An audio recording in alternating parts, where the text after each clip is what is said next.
Garrett here, so I'll be going over Spider Archery's new tracker stabilizer that is coming out literally any day in hitting shelves.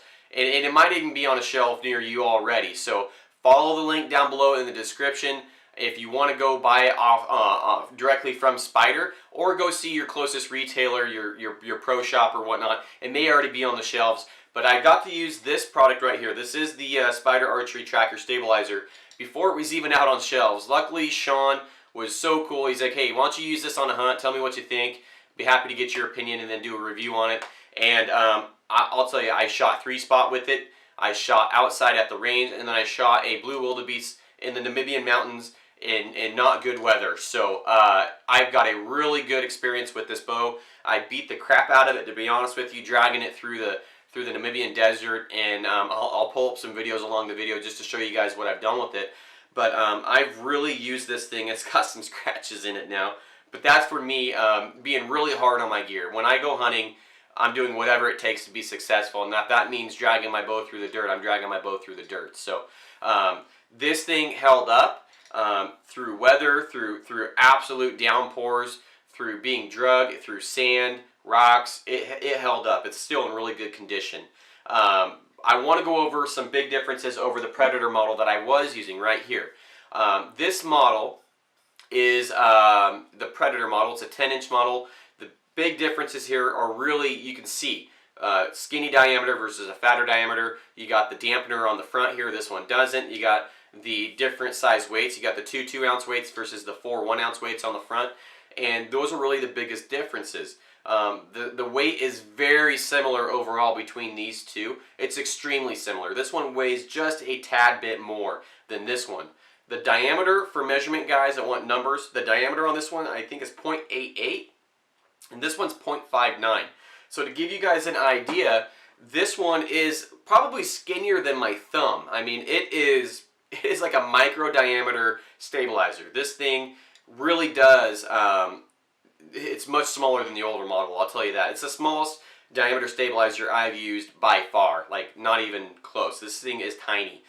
What's that do? Well, when you're hunting in thunderstorms, in the desert, it's blowing, windy, rainy, all of the above, sunshine, everything. Everything that you can get for accuracy wise counts. I shot that blue wildebeest on top of a ridge. It was a little windy, and that I'd have to think that this thing helped steady me down a little bit.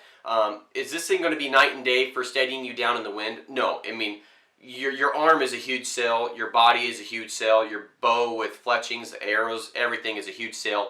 But this thing sticking out front, being smaller, will it help? Absolutely. But it just really, it's more for me mentally. It's making me more confident, knowing that I'm doing everything I can to buck that little extra wind that my stabilizer is going to grab. So I really do like that, and I did feel like I was more accurate with this stabilizer in the wind. I've shot this at 3-spot. I've shot this outside at the range in the wind, and like I said, I shot it in Africa in the wind, lots of wind. And I was shooting 100-yard groups with broadheads about the size of my hand in the wind with this thing, and I'd have to think that my groups probably would have been about like that with the older stabilizer. So I did notice an improvement in my groups at long range with wind. So it did improve. Now the big thing, my favorite thing about this stabilizer, I'm going to take the weights off here, is the spindle right here that they had to create. Now I really do appreciate, one of the reasons I went with the Hoyt, I appreciate people that are innovative with their products, that don't just rush something out to the market and then try and sell it to folks. I just don't appreciate that.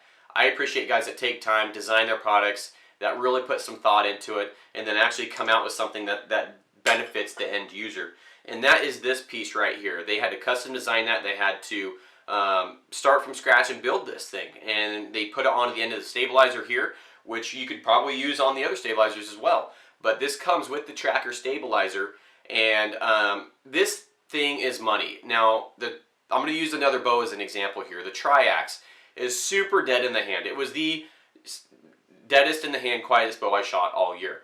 The Hoyt has a little bit of a vibration on the shot, and this thing made it feel like I was shooting a Triax. It made a huge difference. From the very first arrow, I got a smile on my face because, and then I looked to John at Waldron's, and I was like, this thing is money. And he shot it, and he thought so too. It was absolutely a very big difference in the feel of the bow on the shot. And it's thanks to this little spindle with the rubber dampener on there. This is my favorite feature. So if you have a bow that has a little bit of hand shock, you like that dead in the hand feel on the shot, this is going to be a really good stabilizer for you. If you're hunting out in really windy conditions, this will be a good stabilizer for you. And you know, those two things right there are a big enough improvement to me that I am officially switching to the Tracker over the Predator.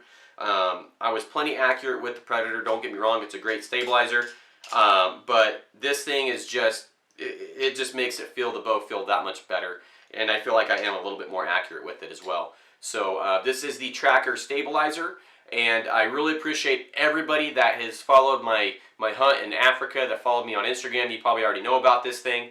And follow me over to the On Point podcast, which is going to be uploading here within the month.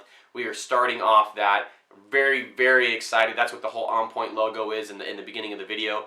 That's going to be the brand that I go behind. That is my brand. So thank you guys for all the support. Thank you, Sean, at Spider Archery as well. And as always, guys, subscribe if you want to see more, and I will see you on the next one.